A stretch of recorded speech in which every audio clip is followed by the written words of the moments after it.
शादी से पहले ही झनक बन गई अनिरुद्ध के बच्चे की मां। जी हाँ दोस्तों, हम बात कर रहे हैं स्टार प्लस के शो झनक की। तो दोस्तों, आगे बढ़ने से पहले अगर आप इस चैनल पर नए हैं तो इसे सब्सक्राइब कर दीजिए, साथ ही बेल आइकन दबाना ना भूलें। वीडियो अच्छा लगे तो इसे लाइक जरूर कीजिएगा। चलिए आगे बढ़ते हैं दोस्तों। सीरियल झनक में एक बहुत ही बड़ा ट्विस्ट सामने आने वाला है, क्योंकि एक तरफ तो अर्शी अनिरुद्ध और झनक की शादी रोकने की कोशिश कर रही है और उनसे बदला लेने के लिए सिद्धार्थ के कहने पर अर्शी ने एक बहुत ही घटिया प्लान भी बना लिया है। लेकिन वहीं दूसरी तरफ अनिरुद्ध और झनक अपने प्यार भरे पल पल जी रहे होते हैं। इसी बीच दोनों के सामने एक बहुत बड़ी खबर आने वाली है, क्योंकि झनक को एहसास होता है कि वह मां बनने वाली है। इसलिए झनक हॉस्पिटल में अनिरुद्ध के साथ जाकर अपना चेकअप करवाती है और वहां जाकर अनिरुद्ध और झनक को पता चलता है कि झनक अनिरुद्ध के बच्चे की मां बनने वाली है। जो सुनकर पहले तो दोनों को बहुत बड़ा झटका लगता है, क्योंकि वह सोचते हैं कि शादी से पहले यह खबर सबको कैसे बताएंगे। लेकिन बाद में अनिरुद्ध झनक को समझाते हुए कहता है कि वह दोनों की शादी होने ही वाली है और हम शादी से थोड़े दिन बाद सबको यह बात बता देंगे कि तुम मेरे बच्चे की मां बनने वाली हो। तो फिलहाल हमें यह बात किसी को नहीं बतानी चाहिए। इस पर झनक भी अनिरुद्ध की बात मान जाती है, लेकिन कहानी में एक बहुत बड़ा ट्विस्ट आने वाला है, क्योंकि शादी वाले दिन अर्शी डिवोर्स देने से साफ इनकार कर देती है। जो सुनकर अनिरुद्ध और झनक के सारे सपने टूट जाते हैं और अब तो अनिरुद्ध का झनक से शादी करना और भी ज़रूरी हो जाता है, क्योंकि उसे पता है कि झनक उसके बच्चे की मां बनने वाली है और अगर यह बात दुनिया को पता चल गई तो झनक की इज्जत पर सवाल उठेंगे और उसकी ज़िंदगी बर्बाद हो जाएगी। इसलिए अनिरुद्ध तय कर लेता है कि वह अर्शी से बिना डाइवोर्स लिए ही झनक से शादी करेगा। लेकिन तभी अर्शी वहां पुलिस लेकर आ जाती है और अनिरुद्ध से कहती है कि अगर उसने शादी की तो उसे गिरफ्तार करवा देगी। अब अनिरुद्ध और झनक एक बार फिर एक बहुत बड़ी मुसीबत में फंसने वाले हैं और सब सवाल यह है कि क्या अनिरुद्ध झनक और उनके आने वाले बच्चे को अपना नाम दे पाएगा? क्या वह इस समाज के खिलाफ जाकर अपनी मोहब्बत को पूरा कर पाएगा? और क्या अर्शी और सिद्धार्थ की यह साजिश फिर से उनके प्यार को तोड़ पाएगी, या इस बार उनका प्यार हर साजिश को मात देगा? तो दोस्तों, आगे की कहानी में बहुत बड़ा ड्रामा देखने को मिलेगा, इसलिए सीरियल झनक से जी हमारे साथ बने रहिए और आगे की कहानी देखते रहिए। वहीं दूसरी तरफ है कि अब हमें और जो अर्शी और अनी दोनों को डाइवोर्स लेना है, क्योंकि अर्शी भी अभी सिद्धार्थ के साथ है और झनक वैसे भी अभी अनी के साथ यहाँ पर रुकी हुई है। तो सब ने डिसाइड कर ही लिया है कि हाँ, हमारी लाइफ में आगे बढ़ चलते हैं, डाइवोर्स देकर जो शादी करते हैं। बस बात यही है, झनक बोस फैमिली में जो पहले हो चुका है झनक के साथ वह वापस ना हो, इसलिए वह थोड़ा हमारे या घर वापस आने के लिए डर रही है। हम उसे मना लेंगे 100%। काकी माँ और बड़ी माँ के कहने पर आखिरकार झनक वापस आने के लिए मान जाती है। हालांकि उसके मन में बॉस हाउस में वापस आने को लेकर एक डर और आशंका बनी रहती है। अनिरुद्ध और झनक की एंट्री बॉस हाउस में होती है, जिसे देख सभी खुश हो जाते हैं। शुभो और तनुजा बिपाशा को छोड़कर अनिरुद्ध बोलता है तनुजा और बिपाशा से, देखिए मैं यहाँ तो आ तो गया हूँ, लेकिन यह कभी भी सहन नहीं करूँगा कि आप दोनों जान झनक की बेइज्जती करें। अगर आप लोग झनक की बेइज्जती करेंगे तो मैं इस घर से चला जाऊँगा। जी हाँ दोस्तों, अनिरुद्ध ये सब अपने घर वालों से कहता है और ये सब सुनकर आगे कहानी में एक दिलचस्प मोड़ देखने को मिलता है। कहानी में एक और दिलचस्प परंतु जड़ती जब अर्शी के तलाक के पेपर्स पर साइन करने की बारी आती है। अनिरुद्ध अपने वादे के मुताबिक तलाक के कागजात पर हस्ताक्षर करने के लिए तैयार है, लेकिन अर्शी का रवैया अप्रत्याशित होता है। वह तलाक देने के से इनकार कर देती है और बोस परिवार में वापस आने की इच्छा जताती है। उसका कहना है कि सिद्धार्थ ने उसे धोखा दिया है और वह उसे अपनी गलती का एहसास हो गया है। अर्शी के इस फैसले से सभी हैरान रह जाते हैं। अनिरुद्ध और झनक दोनों की स्थिति के लिए तैयार नहीं थे। तनुजा और बिपाशा को अर्शी के वापस आने की खबर सुनकर खुशी होती है, क्योंकि वे अभी भी झनक को अपने घर की बहू के रूप में स्वीकार नहीं कर पाए थे। अर्शी का यह समर्थन करती हैं और अनिरुद्ध पर दबाव डालती है कि वह अर्शी को एक और मौका दे। हालांकि अनिरुद्ध अपने फैसले पर अडिग रहता है। वह अर्शी को बताता है कि वह बहुत देर से हो चुका है, अब वह जान के झनक के साथ अपनी नई जिंदगी शुरू करने के लिए प्रतिबद्ध है। झनक भी अनिरुद्ध के साथ खड़ी रहती है और और अर्शी के किसी भी दबाव में आने से इनकार कर देती है। इस बीच सिद्धार्थ को जब अर्शी के वापस बॉस हाउस जाने की खबर मिलती है तो वह गुस्से से भर जाता है और वह बॉस हाउस पहुंचकर हंगामा करता है और अर्शी को अपने साथ वापस चलने के लिए कहता है।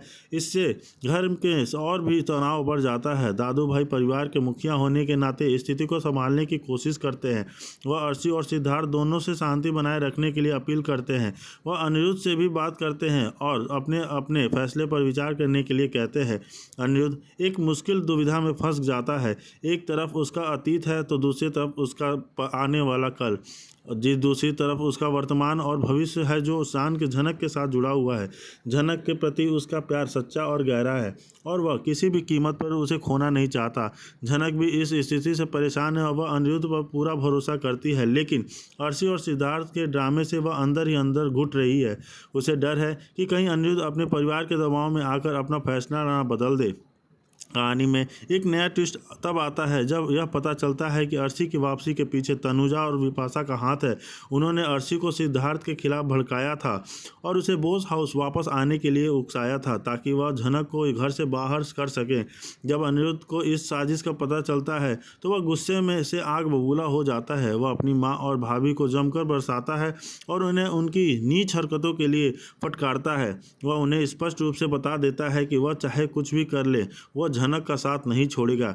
इस हंगामे के बाद घर का माहौल और भी तनावपूर्ण हो जाता है। दादू है परिवार को टूटने से बचाने के लिए एक बड़ा फैसला लेते हैं। वह अनिरुद्ध और झनक की शादी को जल्द से जल्द करवाने का ऐलान करते हैं। उनका मानना है कि यही एकमात्र तरीका है जिससे इस पूरे ड्रामे को खत्म किया जा सके और परिवार में शांति वापस लाई जा सके। दादू भाई के इस फैसले से तनुजा और विपाशा निराश हो जाती हैं, लेकिन वह दादू भाई के सामने कुछ भी नहीं कहने की हिम्मत नहीं जुटा पाती हैं। अर्शी भी समझ जाती है कि अब उसकी दाल गलने वाली नहीं है और वह गुस्से में बॉस हाउस छोड़कर चली जाती है। सिद्धार्थ भी उसके पीछे पीछे चला जाता है। आखिरकार अनिरुद्ध और झनक की शादी की तैयारियां शुरू हो जाती हैं। घर में खुशी का माहौल छा जाता है। बबलू, बड़ी माँ और मीनू शादी की तैयारियों में बढ़ चढ़कर हिस्सा लेते हैं। झनक थोड़ी नर्वस हो जरूर है, लेकिन अनिरुद्ध का प्यार और परिवार का समर्थन उसे हिम्मत देता है। शादी की रस्में धूमधाम से निभाई जाती हैं। झनक और अनिरुद्ध एक दूसरे के साथ साथ फेरे लेते हैं और हमेशा साथ रहने की कसमें खाते हैं। पूरे परिवार की आंखों में खुशी के आंसू होते हैं। तनुजा और विपाशा भले ही मन में इस शादी को स्वीकार ना करें, लेकिन वह बाहर से खुशी का दिखावा करती हैं।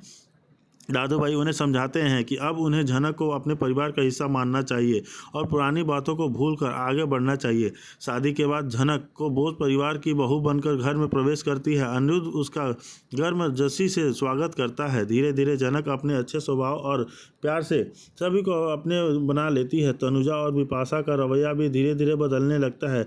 वह झनक की देखभाल और परिवार के प्रति उसके समर्पण को देखकर प्रभावित होती हैं। अनिरुद्ध और झनक की प्रेम कहानी आखिरकार सुंदर अंत तक पहुंच जाती है। वह एक खुशहाल वैवाहिक जीवन बिताते हैं और अपने परिवार को एकजुट रखते हैं।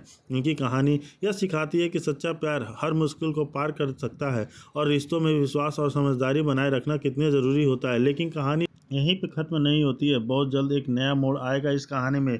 वहीं दूसरी तरफ देखा या अफवाह, यह तो वक्त बताएगा, लेकिन इस प्रोमो ने उम्मीद की एक नई किरण जरूर जगा दी है। शायद अब झनक और अनिरुद्ध हमेशा के लिए एक हो जाएंगे। उनकी सबसे बड़ी दुश्मन अर्शी का तो अब पर्दाफाश हो चुका है। बोस परिवार से वह सदस्य जो कभी अर्शी पर जान छिड़कते थे, अब उसकी सच्चाई जानकर उससे नफरत करने लगे हैं। अपने देखा कि अर्शी ने अनिरुद्ध को फंसाने के लिए नींद की गोलियां खा ली, फिर उसकी चाल थी कि वह नाटक करके अनिरुद्ध को कसूरवार साबित करेगी। उसने कहा था कि वह मरना नहीं चाहती है, बल्कि सिर्फ अनिरुद्ध को सबक सिखाना चाहती है। लेकिन उसे यह अंदाज़ा नहीं था कि उसकी यह खतरनाक योजना उसी पर भारी पड़ने वाली है। उसने गुस्से और नाटक में इतनी सारी गोलियां खा ली कि उसकी तबीयत सच में बिगड़ गई। इसके अलावा आपने यह भी देखा होगा कि जब अनिरुद्ध अर्शी को लेने आता है तो अनिरुद्ध साफ इनकार कर देता है कि वह उसके साथ नहीं जाएगा।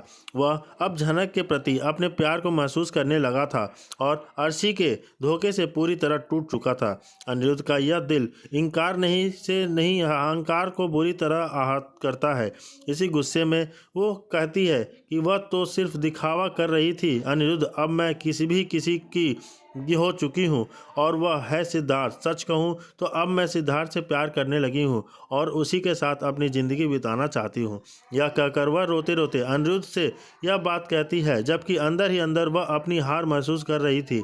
फिर गुस्से में भरकर कहती है कि मैं तुम्हें मार दूंगी, तुमने मेरी बेइज्जती की है, मैं तुम्हें कभी चैन से जीने नहीं दूंगी, तुम्हें इतना तड़पाऊंगी कि तुम खुदकुशी करने पर मजबूर हो जाओगे और कोई तुम्हारा साथ नहीं देगा।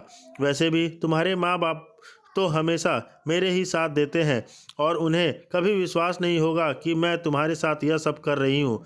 अब देखती हूँ तुम कैसे झनक के साथ रहते हो। यह कहकर वह सिद्धार्थ को आई लव यू कहती है और गुस्से में आकर नींद की गोलियां खा लेती हैं।